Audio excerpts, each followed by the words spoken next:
So my latest tutorial showed you how to make a paper anemone, and in particular I wanted to make a purple anemone.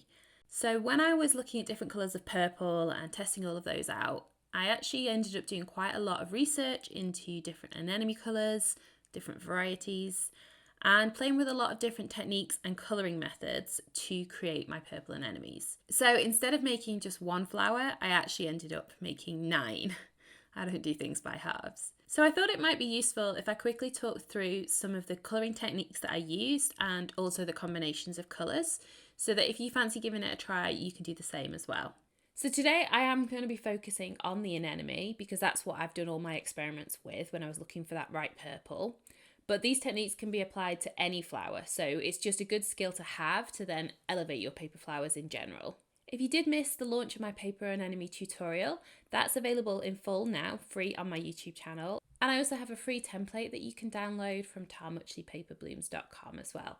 So make sure you grab that and then you can give this paper flower a try completely for free. Adding extra details to your flowers or even just a colour wash really helps to make them look far more realistic. In nature, no flower is a flat colour like you would get with crepe paper. There's a lot of variety and changes and nuances to every single leaf, petal, stem. There are so many different shades and patterns that can change quite dramatically just over the width of a petal. So if you're looking to elevate your paper flower making skills, this is a great way to do it. And it's also very simple. So today I'm going to show you 2 paper anemones that I have coloured using acrylic paints.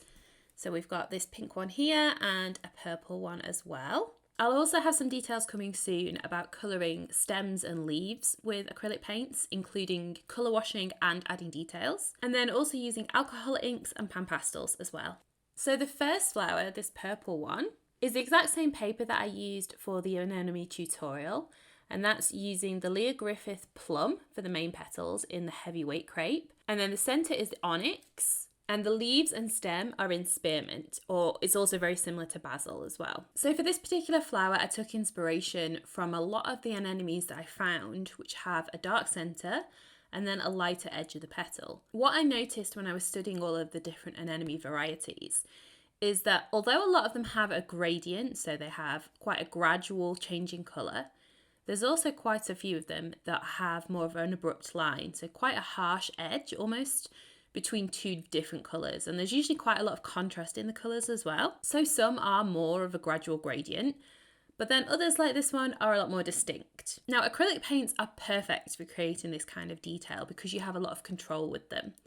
If you were to use something like an alcohol ink, that's great for a gradient or more of a general colour wash, but it does tend to flood the whole of the petal with colour. It's quite hard to control the exact positioning of it.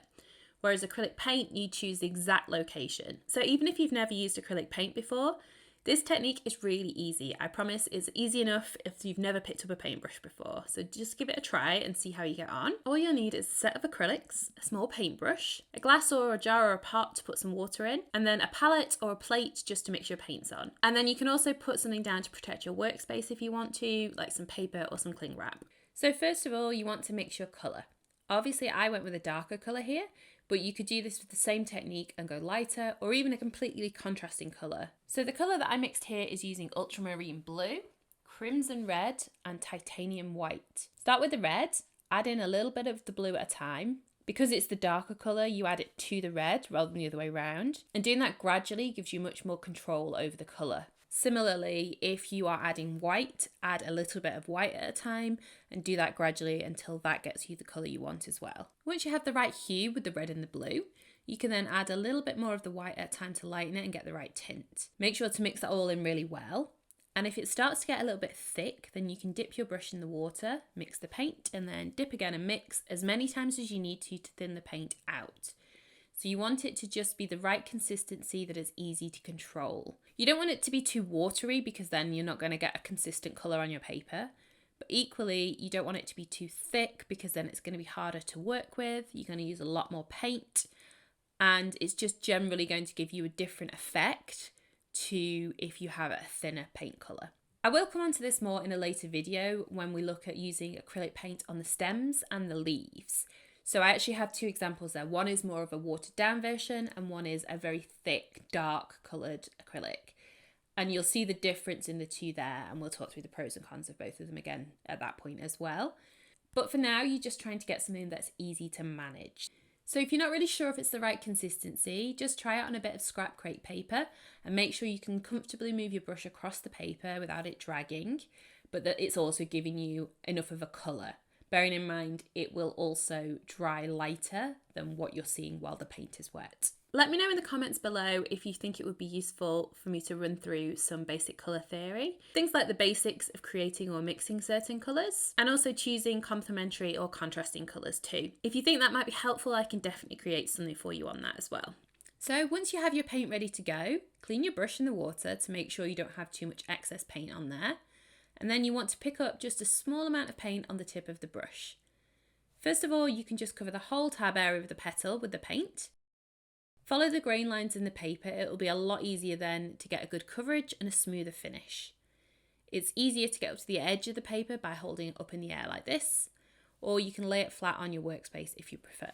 Just bear in mind, if you do that, you're more likely to get little bits of paint underneath the petal, so you might need to then colour both sides. You need to decide at what point you want your colour to end and then work backwards from that a little bit. So if you want your colours to end around the middle of the petal, take a step back to maybe like a third away from the edge. And then from that point is where we're going to start, because that will obviously move as we add more paint. And then what we're going to do is make sure we have a bit of paint on the paintbrush, but not too much, just a small amount. And then we'll start from the bottom end of the petal and gradually flick the paint up towards the centre of the petal. Obviously we're following the grey lines here, so that's going to give you a bit of a guide anyway. And as you get towards the part where you want the line to stop, just release the pressure on your brush. Just do that nice and gradually and then lift it up and off the paper. Now it's important you do it this way around. Don't start in the middle of the petal and brush the other way. If you look at the point where the brush first touched the paper, that's quite thick, and then it goes to a gradual point. So that's the look you're trying to achieve. Again, if you're a bit unsure about this, you can practice on as many pieces of scrap crepe paper as you need to. And then we're just going to keep repeating that line all the way across the petal. Make sure to just top up your paint on the brush whenever it's running low or you go to do a new line. And just gradually work your way across until you have the whole area covered. So with this particular anemone, I wanted to create this arch detail. So you'll see there's like a curve on the design that I'm applying to the paper. You can do either the arch or go straight across, whichever you prefer. To do the arch, all you do is make the lines in the centre of the petal longer than the ones at the outside. So obviously there's a lot of variety to this. So if you want your lines to be more visible, you can move them up towards the top of the petal, keep them a bit longer. And if you want it to be more subtle, then keep them towards the base of the petal. So you can create so many different varieties of an anemone doing it this way that they're all going to look so unique and lifelike because every single one is slightly different. For the second flower, which is this pink, I've actually used two different colours. So there is a light lilac in the middle and then a darker purple in the centre. I just prise this apart so you can see. So it creates this really nice effect in the middle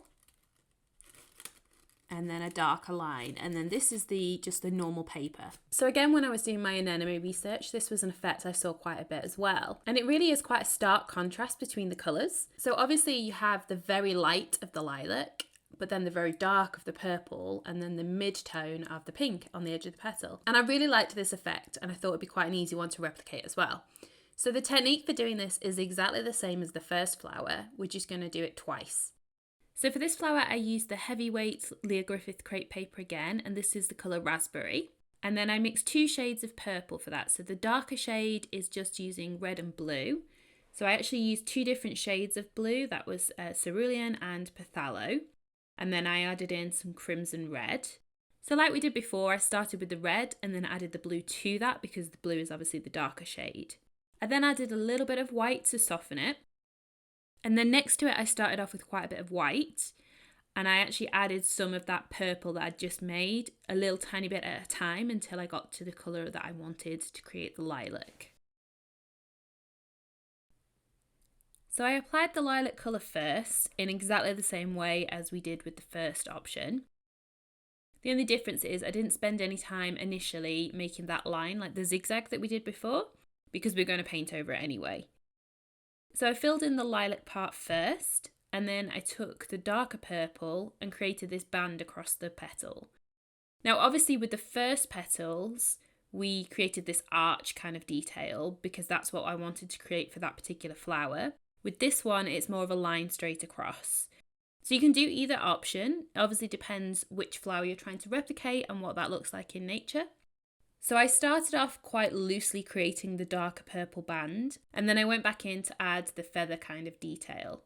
So obviously, because I'd already painted the bottom of the petal, I couldn't hold that. So I did the feather detail with the dark purple at the bottom. And then when it came to doing the top edge, I used the lilac and did that on top of the darker purple.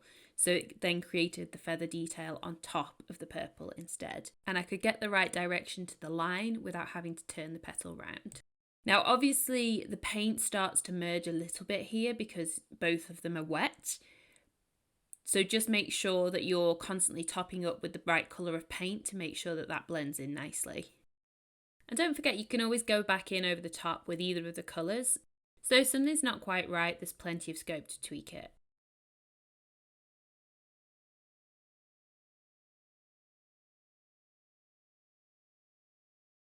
So as I say, you could do this with any colours. So if you find an example of a flower that you really like, just have a look at the colours that are in that and try and replicate those as best you can. And it might be a bit scary to go for such contrasting colours at first, but as long as you're matching it closely to the original image or actual flower, then just give it a try and see how it turns out. You can always do it on some scrap paper. You don't have to commit to a full flower if you're not sure, but definitely give it a try, have some fun with it and experiment. Because the beauty of paper flowers is you can create things that are not actually seen in nature as well. So if you want this to be a blue anemone with green and orange stripes on it, go for it. Do whatever you feel like having fun with this one and see what effects you can create. If you fancy sharing those with me, I'd love to see how they turn out. You can either email me, which is blooms@talmuchley.com, or you can share them with me on Instagram, talmuchley_paperblooms. So as I say, there'll be some more videos coming very soon. There's the stem and the leaf details in the acrylic, some alcohol inks and pan pastels. And then I'm also working on a few new tutorials at the moment as well, so hopefully they'll follow quite soon as well. So if you're not already subscribed to my channel, make sure to subscribe so you get notified when those videos go live. You can also join my email list at talmuchleypaperblooms.com. And if you didn't already download the template for the paper anemone, remember you can get that for free from my website, talmuchleypaperblooms.com. And the free step-by-step tutorial is available on my channel as well. So hopefully I'll see you very soon for some more colouring techniques and paper flower tutorials. Until then, happy flower making.